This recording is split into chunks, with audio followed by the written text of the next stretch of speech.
Bismillahirrahmanirrahim. Assalamualaikum warahmatullahi wabarakatuh. Alhamdulillahirabbil alamin. Selamat pagi anak-anakku kelas 3 MI Muhammadiyah Karanganyar yang sholih dan sholihah. Bagaimana kabar kalian semua?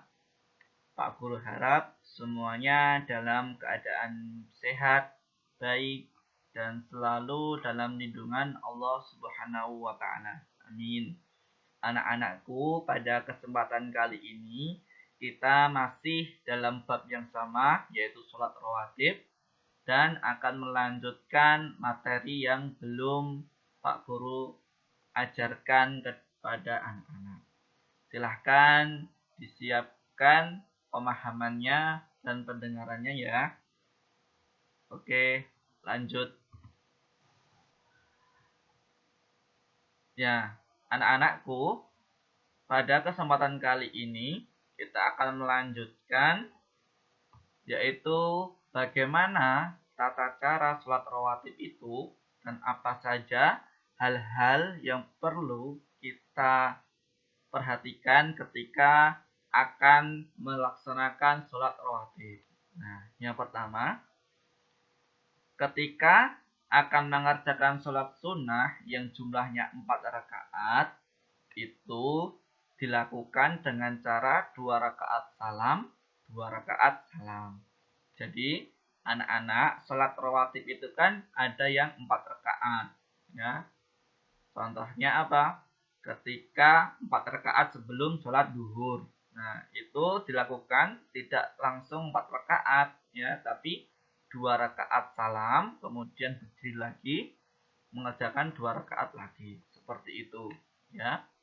Kemudian, yang kedua, yang perlu diperhatikan yaitu sholat sunnah rawatib pada sholat Jumat dikerjakan setelah sholat Jumat.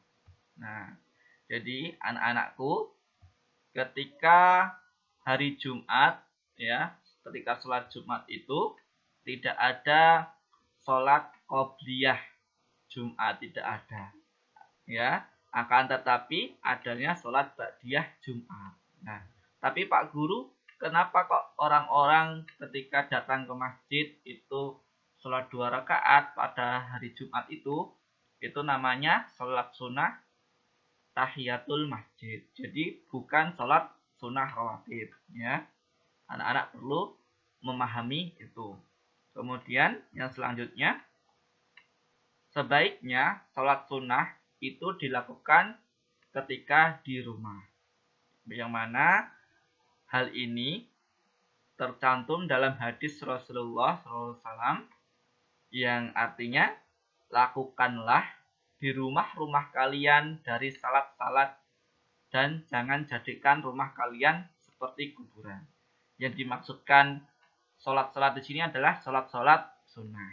Akan tetapi untuk sholat wajib itu khususnya untuk kaum laki-laki itu diwajibkan untuk sholat wajib di masjid, ya, yaitu sholat subuh, sholat duhur, asar, maghrib, dan isya itu bagusnya di masjid. Akan tetapi kalau sholat sunnah rawatib, sholat duha, sholat tahajud, dan lain sebagainya itu lebih bagus dilakukan ketika di rumah.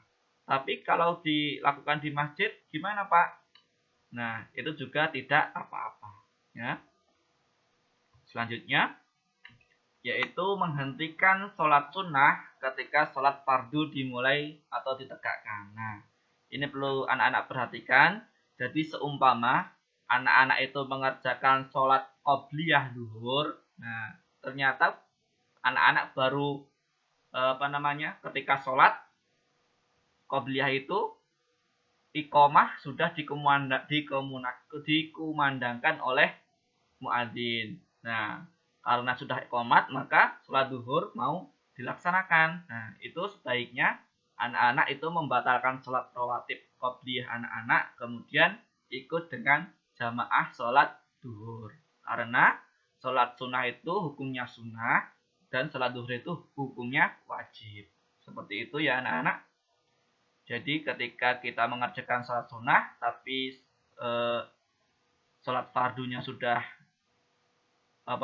iqomah, itu kita harus membatalkan sholat sunnah kita. Kemudian yang selanjutnya dilakukan secara munfarid. Apa itu munfarid? Yaitu sendirian. Jadi sholat sunnah itu sebaiknya dilakukan sendiri-sendiri ya. Tapi kalau sholat tahajud mau dilaksanakan sholat dengan cara berjamaah itu juga tidak apa-apa.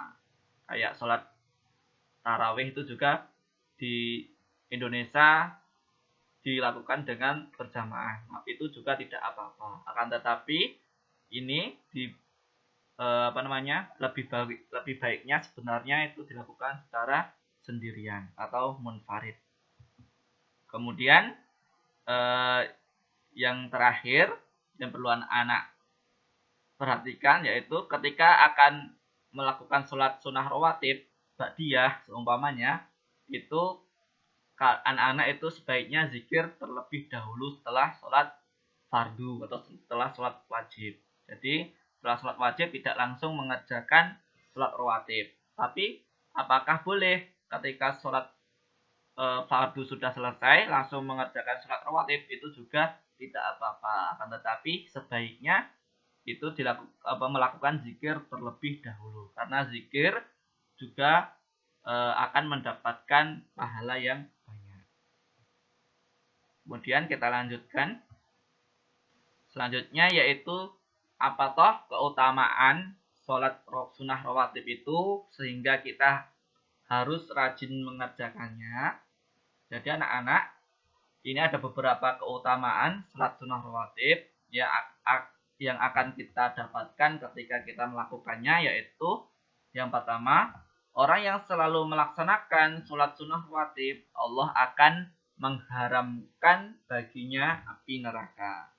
Kemudian yang kedua, Allah akan merahmati orang-orang yang membiasakan sholat sunnah rawatib. Jadi Allah itu akan menyayangi kita ya ketika kita melaksanakan sholat sunnah rawatib dengan tekun. Kemudian yang selanjutnya, pahala sholat sunnah termasuk sholat rawatib itu akan menutupi kekurangan sholat fardu. Jadi anak-anak ketika sholat fardu itu pasti kita sering tidak khusyuk ya. Nah, karena tidak khusyuk maka pahala kita tidak penuh atau tidak sempurna. Maka untuk menyempurnakan atau menutupi kekurangan pahala sholat fardu, kita melakukan sholat sunnah rawatib. Itu ya anak-anak 3 keutamaan sholat sunnah rawatib. Kemudian selanjutnya membiasakan sholat sunnah rawatib.